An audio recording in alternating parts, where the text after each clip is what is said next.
बिस्मिल्लाहिर्रहमानिर्रहीम। अस्सलाम वालेकुम माय डियर स्टूडेंट्स, आज हमारा नया चैप्टर स्टार्ट होने जा रहा है, that is heat and thermodynamics. Chapter number student I guess chapter number 9 है, chapter number I am sorry 8 है और लेक्चर इसका फर्स्ट है।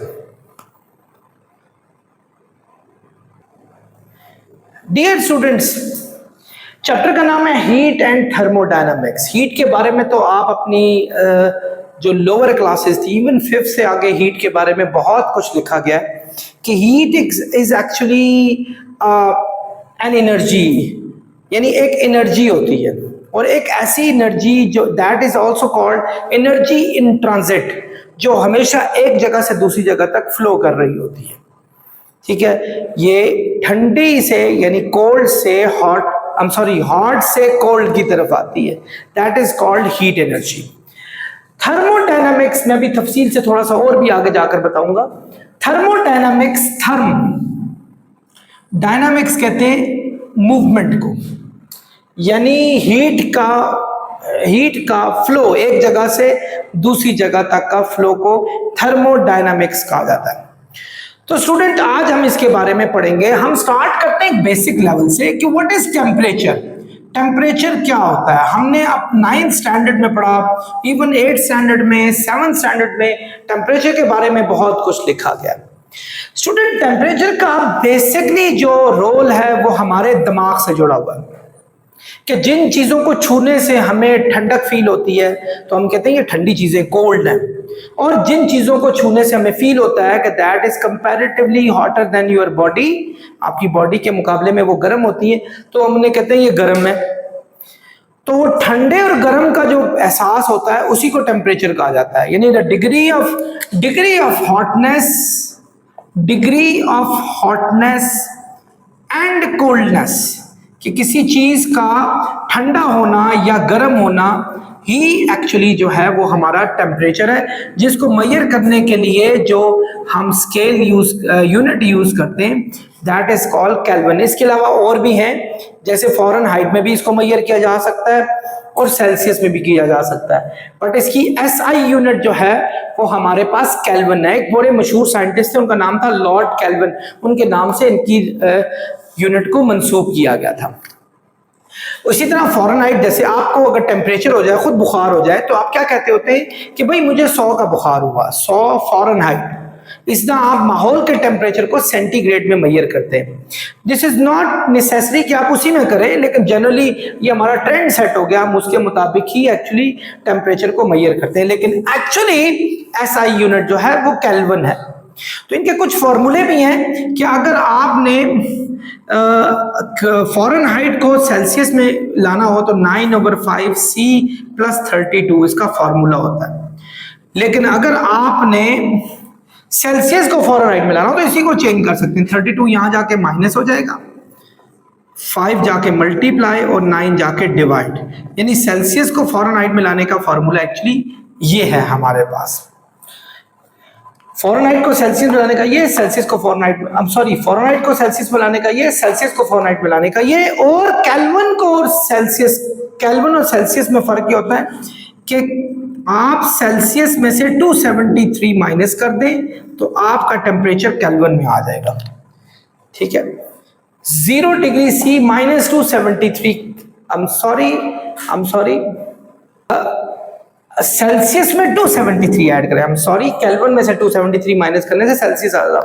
तो अगर फर्ज करें हमारा 0 डिग्री C है तो 0 में 273 ऐड करेंगे, 273 केल्विन आ जाएगा। तो ये इनके कुछ टेम्परेचर के कुछ स्केल है, आपने छोटी क्लासेस में पढ़ा है कि एक को दूसरे में कन्वर्ट कैसे किया जाता है। स्टूडेंट्स, हमारा नेक्स्ट टॉपिक है दैट इज थर्मल इक्विलिब्रियम। ये क्या होता है? स्टूडेंट्स, कभी आप लोगों ने एक डेमोन्स्ट्रेशन करें, आपके हाथ हैं दोनों एक ही टेम्परेचर पर मौजूद होते हैं। ऑब्वियसली बॉडी का टेम्परेचर 98.6 डिग्री फ़ारेनहाइट है। अगर आप एक अच्छी क्या कहते हैं जान वाली बॉडी है, एक बिल्कुल समझ लें एक आइडियल बॉडी समझ लें जो हमारा जिस्म है, आप अपने एक हाथ को आग के ऊपर ना रख लीजिएगा, वरना तो कमाल हो जाएगा। मतलब हाथ आप अपना गर्म करना शुरू कर दें, जबकि दूसरे हाथ को किसी आइस में डाल दें कुछ देर के लिए। जब आप दोनों हाथों को थोड़ी देर बाद बाहर निकालेंगे तो फील करेंगे कि एक हाथ आपका अच्छा खासा गर्म हो चुका होगा और एक हाथ शल हो चुका होगा। दोनों का टेम्परेचर में वाज़ेह फर्क आ चुका होगा। अब आप क्या करें, आप दोनों हाथों को एक दूसरे के साथ जोड़ लें और कुछ देर तक ऐसा ही रहने दें। यू विल फील कि थोड़ी देर बाद जो हॉट बॉडी है उसमें से जो हीट है वो ट्रेवल करके आपकी कहां जाएगी, कोल्ड बॉडी में ट्रेवल होगी। याद रखें, heat always travels from hot body to cold body, from hot to cold body. याद रखना, गर्म से ठंडे की तरफ जाती है। आपका हाथ अगर एग्जाम्पल 40 डिग्री सेल्सियस पर है और आपका दूसरा हाथ 30 डिग्री सेल्सियस पर है, तो जैसे ही आप हाथ जोड़ेंगे तो आपका 40 डिग्री वाले में से हीट निकल के 30 वाले में से एंटर होनी शुरू हो जाएगी और कुछ देर बाद दोनों का टेम्परेचर इक्वल हो जाएगा। ऐसा लगेगा कि आपके दोनों हाथ एक ही जैसे हैं। तो एंड ऑफ द डे आप जरा दोनों के टेम्परेचर को नोट करें तो आपको फील होगा, तो हो सकता है 40 वाला 35 पे पहुंच गया हो, 37 पे पहुंच गया हो और दूसरे वाला भी कुछ ऐसा ही पहुंच गया हो। ऐसा क्यों हुआ? ऐसा इसलिए हुआ कि हीट हमेशा ट्रेवल करती है हॉट से कोल्ड की तरफ, कोल्ड से हॉट की तरफ ट्रेवल नहीं करती। दूसरा, ये हीट तब तक ट्रेवल करती रहती है, तब तक ट्रेवल करती रहती है जब तक आपका दोनों बॉडीज के टेम्परेचर बराबर ना हो जाए, और जिस वक्त वो दोनों टेम्परेचर बराबर हो जाते हैं उस पॉइंट को कहा जाता है थर्मल इक्विलिब्रियम। तो ये पॉइंट आपका थर्मल इक्विलिब्रियम होता है। दूसरा, दोनों बॉडीज के टेम्परेचर में जितना ज्यादा फर्क हो, फर्ज करें अगर एक 40 डिग्री सेल्सियस पर है और एक आपकी 30 डिग्री सेल्सियस पर है, दोनों का टेम्परेचर का डिफरेंस 10 डिग्री सी है, तो ज्यादा से ज्यादा हीट हॉट से कोल्ड की तरफ जाएगी। लेकिन अगर दोनों का टेम्परेचर का डिफरेंस कम है, लेट्स से अगर एक 36 है और एक 34 है, तो तब भी 36 में से 34 में हीट जाएगी, लेकिन अब ये प्रोसेस आपका स्लो हो जाएगा, ये प्रोसेस तेज नहीं होगा। सो याद रखिएगा, जितना टेम्परेचर डिफरेंस में इजाफा होगा हीट का ट्रेवल उतना फास्ट होगा, जितना टेम्परेचर डिफरेंस में कमी होगी उतना ही ये सिस्टम भी स्लो हो जाएगा। सो स्टूडेंट्स, हमने क्या लर्न किया कि थर्मल इक्विलिब्रियम एक्चुअली एक ऐसी कंडीशन होती है कि जब दो बॉडीज का टेम्परेचर बिल्कुल इक्वल हो जाता है and no heat travels from one part to the other part, जब हीट एक पार्ट से दूसरे पार्ट की तरफ फैलादा नहीं होती, ट्रेवल नहीं होती। कभी आप लोगों ने सोचा कि एक चाय जो गर्म है वो आपके पास लाई जाए तो वो थोड़ी देर बाद ठंडी क्यों हो जाती है, और एक सॉफ्ट कोल्ड ड्रिंक थोड़ी देर बाद गर्म क्यों हो जाती है? तो स्टूडेंट्स, इसका बिल्कुल एक आम सी रीजन है कि जब चाय गर्म आपके पास लाई जाए तो वो उस वक्त क्या थी, वो अच्छी खासी गर्म थी और बाहर माहौल का टेम्परेचर जो था वो बहुत ठंडा था उसके मुकाबले में।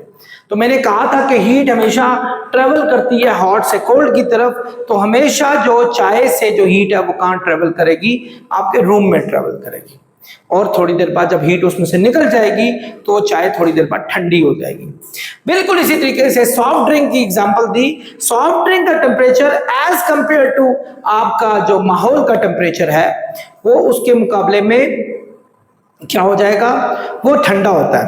तो आपकी जो हीट कमरे की होती है वो क्या हो जाती है, वो आहिस्ता आहिस्ता उस बॉटल के अंदर जानी शुरू होती है और वो सॉफ्ट ड्रिंक आपकी क्या हो जाती है, गर्म हो जाती है। एक्चुअली टेम्परेचर वो इक्वल हो जाता है, थर्मल इक्विलिब्रियम हो जाता है, यानी चाय का टेम्परेचर रूम के एन मुताबिक होगा और इसी तरह रूम का टेम्परेचर जो है वो आपके कोल्ड ड्रिंक के एन मुताबिक हो जाएगा। ऐसा ही होगा सारा थर्मल इक्विलिब्रियम का कॉन्सेप्ट। ये स्टूडेंट्स, कभी आपने सोचा एक डेड बॉडी है, आमतौर पे आपका टेम्परेचर 98.6 डिग्री फ़ारेनहाइट होता है, तो एक डेड बॉडी, वो बॉडी जो मर गया हो उसका टेम्परेचर क्या होगा? स्टूडेंट्स, ये जो आपकी बॉडी का जो टेम्परेचर है जो कि 98.6 डिग्री फ़ारेनहाइट है, एक सेहतमंद बंदे का यही होता है, तो एक डेड बॉडी का टेम्परेचर में क्या कुछ चेंजेस आएंगी? स्टूडेंट, कभी आपने अंडरस्टैंड किया ऐसा टेम्परेचर क्यों होता है? ये टेम्परेचर इसलिए होता है कि आपकी बॉडी का जो मेटाबॉलिज्म है वो इस टेम्परेचर को मेंटेन करता है। जब आप कोई खाना खाते हैं या कोई चीज ऐसी जो खाते हैं जो आपकी जैसे में एनर्जी प्रोड्यूस करती है, तो वो एनर्जी हीट एनर्जी में जाती है, वो आपको वर्क डन करने के लिए इंसिस्ट करवाती है। सो टेम्परेचर बॉडी का मेंटेन रहता है 98.6। लेकिन जैसे ही इंसान मर जाता है तो क्या होता है कि आपकी बॉडी का मेटाबॉलिज्म बंद हो जाता है। अब आपकी बॉडी एक बेजान बॉडी है, ऐसे ही जैसे पड़ी हुई कुर्सी मेज, बिल्कुल ऐसा ही है। तो क्या होगा, जो हीट है जितनी भी अगर आपकी बॉडी की होगी वो सीधा माहौल में ट्रांसफर हो जाएगी और आपका टेम्परेचर थर्मल इक्विलिब्रियम में आ जाएगा और टेम्परेचर इक्वल हो जाएगा। Students, what is internal energy? Internal energy क्या होती है? इंटरनल एनर्जी आपकी किसी भी सिस्टम में sum of kinetic energy and potential energy of molecules को कहा जाता है। स्टूडेंट्स, फर्ज करें अगर मैं एक कोई भी जार सा ले रहा हूं और उस पे एक इक्वल प्रेशर से मैं कुछ इक्वल प्रेशर अप्लाई करता हूं और यहां गैस के मॉलिक्यूल्स मौजूद हैं, ये गैस के बहुत सारे मौजूद हैं। फर्ज करें कि आइडियल गैस हमारे पास मौजूद है।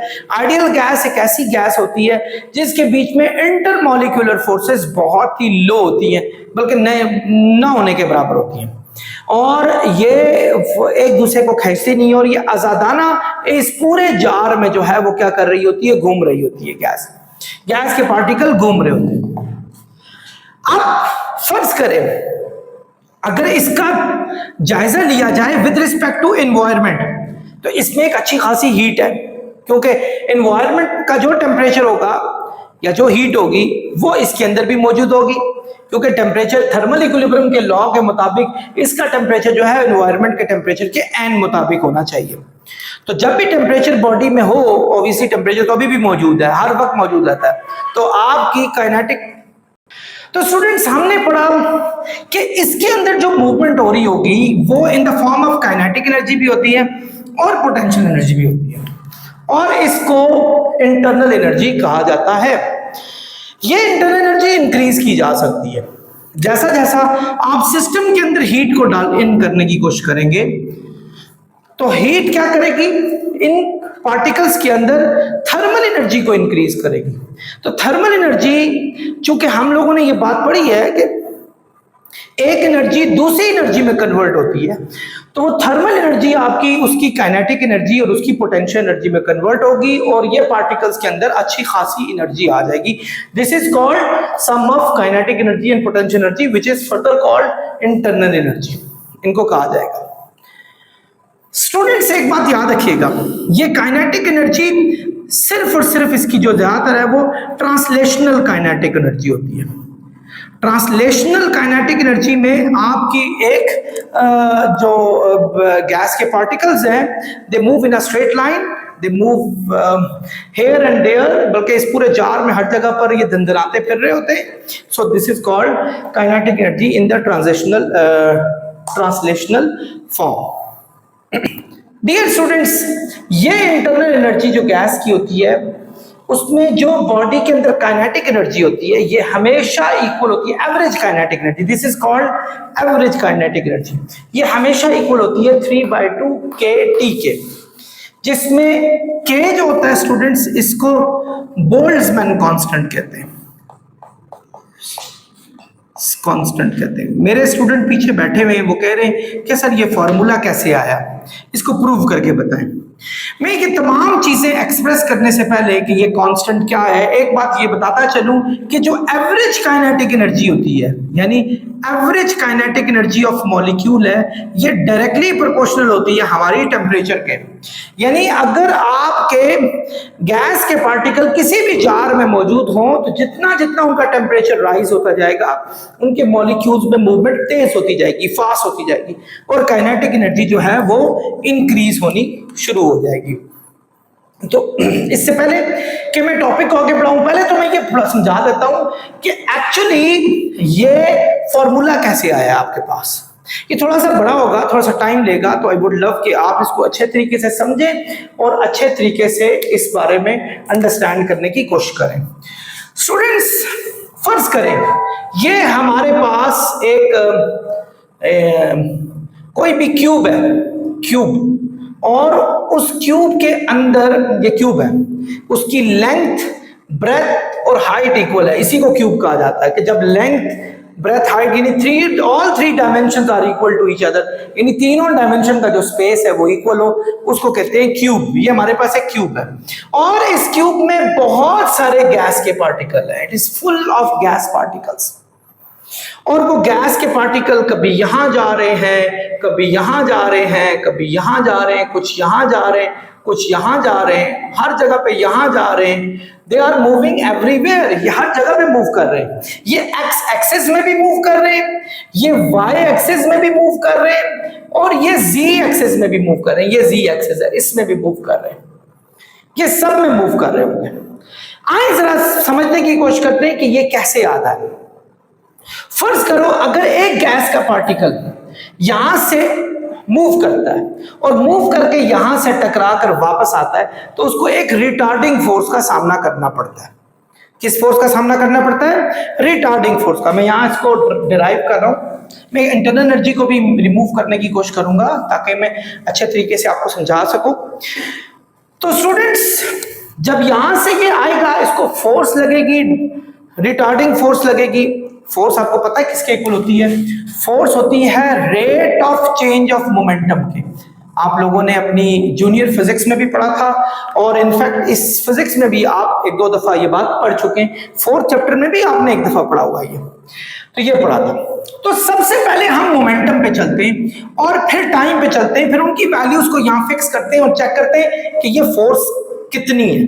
लेकिन एक बात बताता चलूं कि ये रिटार्डिंग फोर्स है, which should be नेगेटिव, जो होनी चाहिए आपके पास नेगेटिव होनी चाहिए। तो इसको हम फर्स्ट इक्वेशन बना के यहां रख लेते हैं।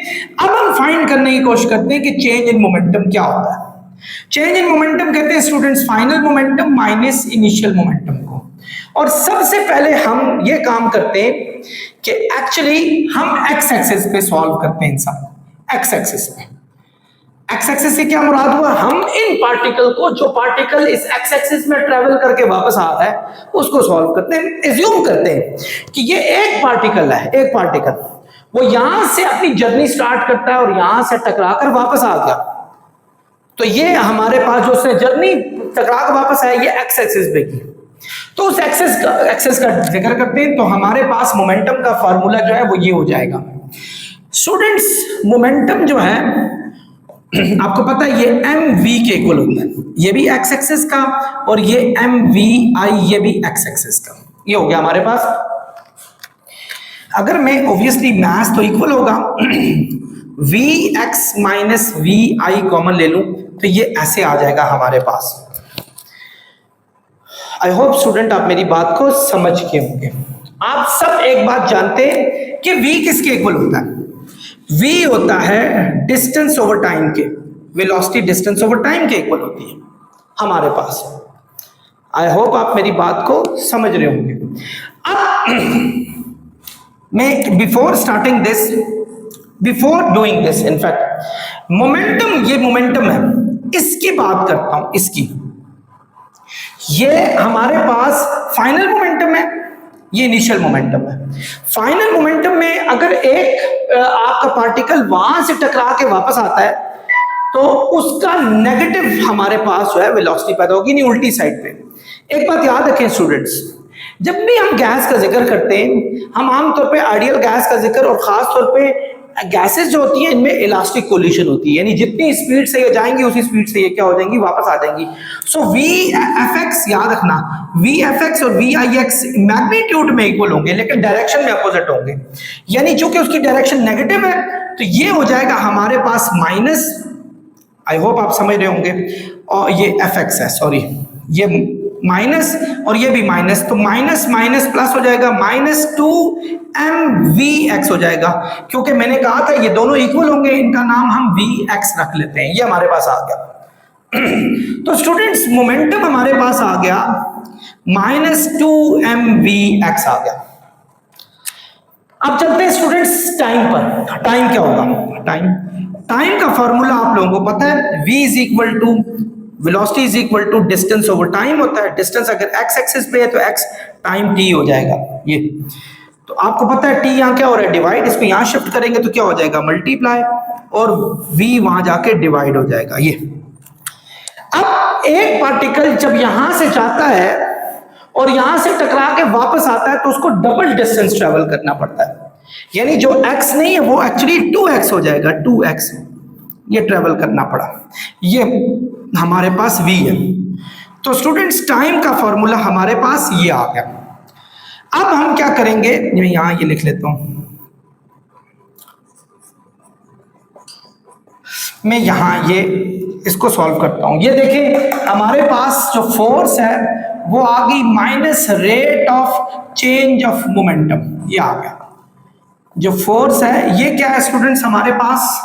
ये है -2mvx, -2mvx, और डेल्टा टी हमारे पास क्या है? 2x over T. अच्छा, एक माइनस तो ये भी है, एक माइनस ये बाहर भी है, ये भी हमारे पास आ गया 2x ओवर vx। ये भी x एक्सिस का वेलोसिटी है। आई एम सॉरी, यहां मुझे लिखना चाहिए था x एक्सिस की वेलोसिटी है। माइनस माइनस हो गया स्टूडेंट्स प्लस, तो फोर्स x एक्सिस पे आ जाएगी हमारे पास, ये vx ऊपर जाएगा तो ये माइनस माइनस प्लस हो गया, 2mvx over 2x into vx ऊपर चला गया हमारे पास, 2 से कैंसिल हुआ, fx आ जाएगा स्टूडेंट्स, v से मल्टीप्लाई होगा mvx स्क्वायर बाय x, ये आ गया। सो स्टूडेंट्स जो एक पार्टिकल को जो फोर्स लगी वो हमारे पास लगी mvx स्क्वायर बाय x के, एक पार्टिकल को। ठीक है, अब आप जानते हैं ये तो फोर्स हमने फाइंड आउट की है, इन पार्टिकल्स पे प्रेशर भी लग रहा है। फोर्स प्रेशर जनरेट करती है, क्योंकि हमने प्रेशर का एक फॉर्मूला पढ़ा था F/A, तो हमने पढ़ा था हम प्रेशर जब आप फाइंड करेंगे, प्रेशर इज इक्वल टू होता है स्टूडेंट्स F/A के। यस, और चूंकि हम एक्स एक्सिस की बात कर रहे हैं, यहां भी एक्स एक्सिस का एरिया, प्रेशर भी एक्स एक्सिस का है, तो एक्स एक्सिस पे जो फोर्स लग रही है वो तो mvx स्क्वायर ओवर x है, mvx स्क्वायर ओवर x है। ये एरिया x है, एरिया है, यहां से पार्टिकल जा रहा है और यहां से पार्टिकल वापस आ रहा है, लेंथ x है और विड्थ भी हमारे पास x है, यानी एरिया किसके इक्वल होता है? Length multiply, I am sorry, ये एरिया ना, लेंथ मल्टीप्लाई विड्थ, दोनों की वैल्यू x है। तो ये हमारे पास हो जाएगा mvx स्क्वायर ओवर, ये हो जाएगा x स्क्वायर के इक्वल हो जाएगा क्योंकि x x है, तो ये हो जाएगा mvx square over x cube. तो स्टूडेंट्स ये हमारे पास प्रेशर आ गया इसका। आई होप आप लोग मेरी बात समझ रहे होंगे, और ये हमारे पास आ गया। अब ये प्रेशर स्टूडेंट हर पार्टिकल पे लग रहा है, इसका एक पार्टिकल भी अगर जा रहा है एक्स एक्सिस में, दूसरा जा रहा है, तीसरा जा रहा है, चौथा जा रहा है, पांचवा, जितने पार्टिकल्स आपके एक्स एक्सिस में मूव कर रहे होंगे उन सब पे यही प्रेशर जो है वो एक्सर्ट हो रहा होगा। सो हम जब प्रेशर टोटल फाइंड आउट करेंगे, अच्छा टोटल फाइंड करेंगे, वो क्या होगा हमारे पास? mvx square over x cube, ये नंबर 1 कर लें, mvx square over x cube number 2 कर लें, mvx cube square over x cube, और ये करते करते mv, ये 2 था, ये 3 था, ये 4 था आ गया, और ये चलता जाएगा इस तरह, बल्कि n तक चला जाएगा, ये n है, n तक चला गया। इन सब को हमने ऐड कर लेना है ताकि हमें टोटल प्रेशर का पता चल जाए कितना है। मैंने m को 1 2 नहीं कहा क्योंकि सब गैस के पार्टिकल्स का मास सेम है, और ये नीचे जो x क्यूब है ये सबका सेम होगा, ये कांस्टेंट है, लेकिन वेलोसिटियों में फर्क हो सकता है, तो मैंने उनकी वेलोसिटीज को क्या कर लिया? डिफरेंट कर लिया। मैं अगर चाहूं तो इन सब में से मास ओवर x क्यूब को कॉमन निकालूं।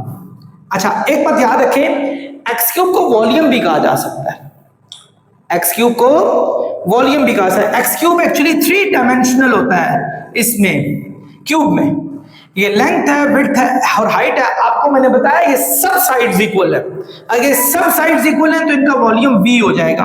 तो स्टूडेंट्स इसको मैं वॉल्यूम भी लिख सकता हूं, मास पर volume into v1x² plus v2x² plus करते करते vnx²। ये हमारे पास आ गया। आई होप स्टूडेंट्स आप समझ गए होंगे। अब नेक्स्ट, यहां तक आई होप समझ गए। ये तो हमने एक्स एक्सिस का प्रेशर टोटल देख लिया कि कितना है। अब एक चीज जो आप अच्छे तरीके से जानते हैं कि डेंसिटी किसके इक्वल होती है? डेंसिटी होती है मास पर यूनिट वॉल्यूम के, मास पर यूनिट वॉल्यूम के इक्वल होती है। जनरली स्पीकिंग स्टूडेंट्स एक बात याद रखिएगा कि जब हम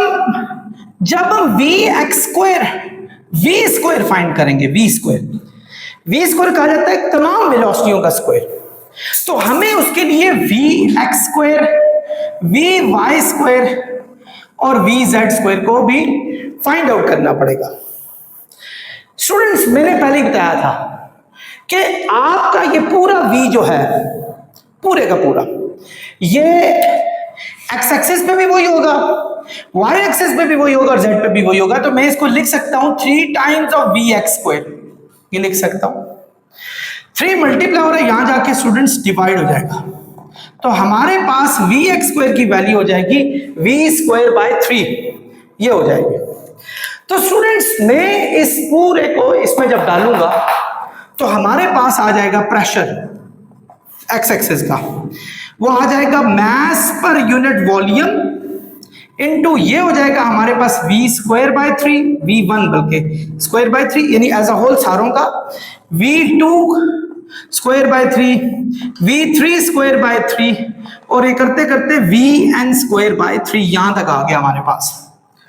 स्टूडेंट्स अगेन 3 आप सब में से कॉमन निकाल लें तो px यानी प्रेशर ऑफ x जो होगा वो v3v के इक्वल हो जाएगा, जिसको हम v1 का स्क्वायर, v2 का स्क्वायर, v3 का स्क्वायर और ये vn के स्क्वायर तक हमारे पास आ गया। स्टूडेंट्स आप सब जानते हैं, ये मैं यहां तक पहुंच गया था, डेंसिटी इज इक्वल टू होती है हमारे पास मास पर यूनिट वॉल्यूम के इक्वल होती है। ये नजर आ रहा है स्टूडेंट्स, देखें। अच्छा अगर हमारे पास में इसको मल्टीप्लाई एंड, मतलब देखें ये डेंसिटी तो एक मास की है ना, लेकिन जब हम सबके मासेस की बात करेंगे तो ये डेंसिटी हमारे पास nm/v हो जाएगा। ये n स्टूडेंट्स मल्टीप्लाई हो रहा है, यहां जाके डिवाइड हो जाएगा, यानी मास पर यूनिट वॉल्यूम हमारे पास डेंसिटी ओवर n के इक्वल हो जाएगा।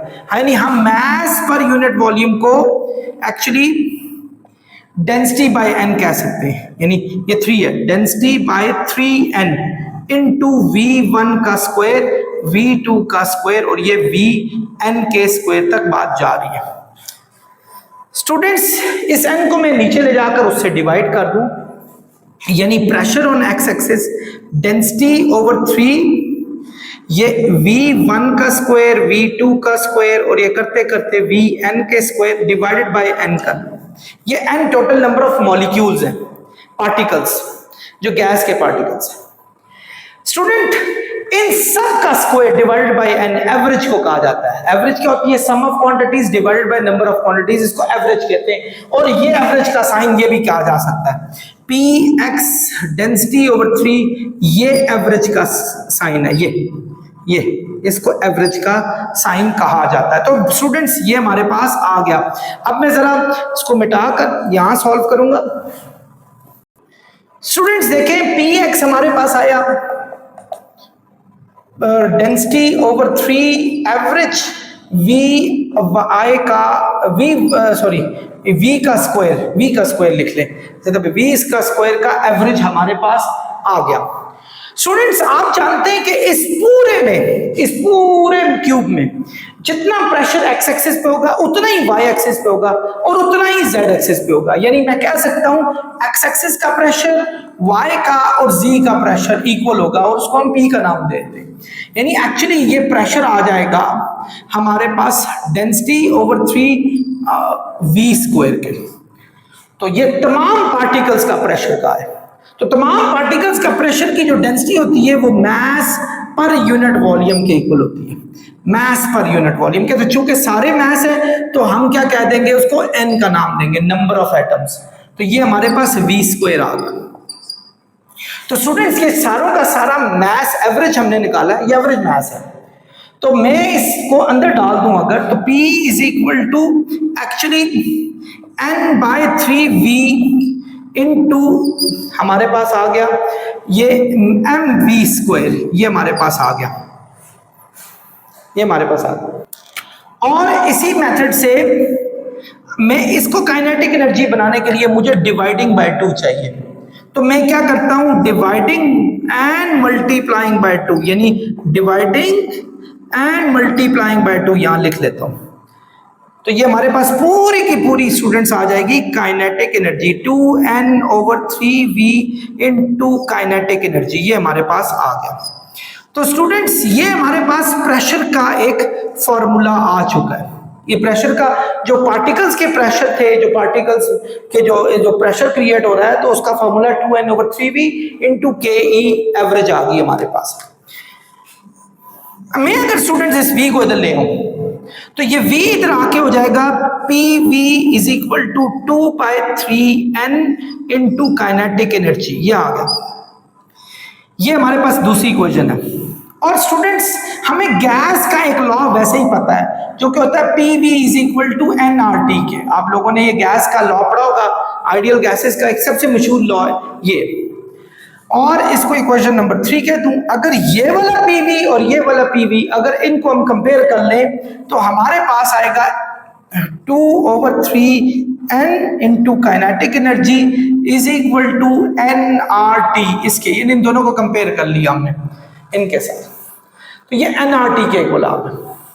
3/2 जो कि यहां मल्टीप्लाई हो रहा है, जब मैं उसको वहां जाके डिवाइड कर दूंगा, यानी nRT/3 डिवाइड हो रहा है, यहां जाके मल्टीप्लाई होगा, 2 मल्टीप्लाई हो रहा है, यहां जाके डिवाइड हो जाएगा, और ये n जो था वो यहां जाके डिवाइड हो जाएगा ये। सो हमारे पास जो काइनेटिक एनर्जी है वो इक्वल हो जाएगी 3/2 nR/N, और ये साथ ये T है हमारे पास।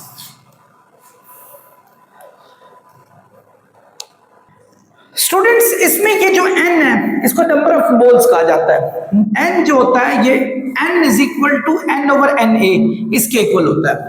यानी n जो है वो total number of molecules with respect to Avogadro number, ये हमारे पास होगा। ये जो n है इसकी वैल्यू अगर मैं इस जगह पे फिक्स कर लूं तो काइनेटिक एनर्जी हमारे पास आ जाएगा 3/2, इस n की जगह पे लिखूं n/Na एवोगैड्रो नंबर, और ये r है, ये हमारे पास नीचे भी एक n दिया है और ये t दिया हुआ है। ये आप देखें n से कैंसिल हुआ, ये r हमारे पास एक कांस्टेंट होता है जो कि गैस कांस्टेंट कहलाता है, और इस R की वैल्यू आप लोगों ने पढ़ी हुई है 8.314 जाउल पर मोल पर केल्विन। नहीं पढ़ी तो ये मैं बता देता हूं। तो काइनेटिक एनर्जी जो एवरेज है दैट इज 3/2, इस R की वैल्यू है 8.314 डिवाइडेड बाय एवोगैड्रो नंबर आप सबको पता है 6.0233 मल्टीप्लाई 10⁻⁻³ होता है। तो ये स्टूडेंट्स हमारे पास आ गया।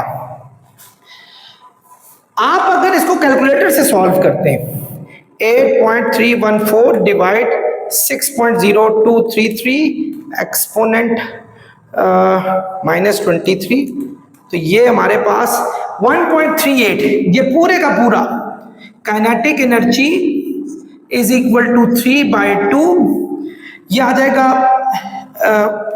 1.38 मल्टीप्लाई 10⁻23, और यही हमारा K है जिसको बोल्ट्जमैन कांस्टेंट कहते हैं। इस जगह पर आप ये भी लिख सकते हैं 3/2 KT के।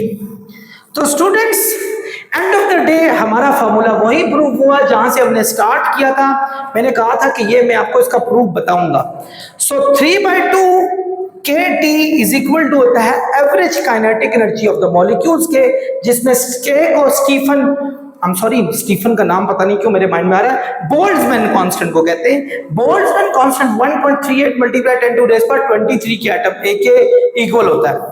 ये बात याद रखनी है, और इसके अलावा ये बात याद रखनी है कि आज जिसको गैस कांस्टेंट कहते हैं इसकी वैल्यू 8.314 के इक्वल होती है। तो इसके साथ ही स्टूडेंट ये मैंने काफी टॉपिक्स आपके एक ही गो में क्लियर करा दिए। आई होप आप लोगों ने ना सिर्फ अच्छे तरीके से समझे होंगे बल्कि आपने एंजॉय किया होगा। नेक्स्ट लेक्चर तक के लिए आपसे खुदा हाफिज़।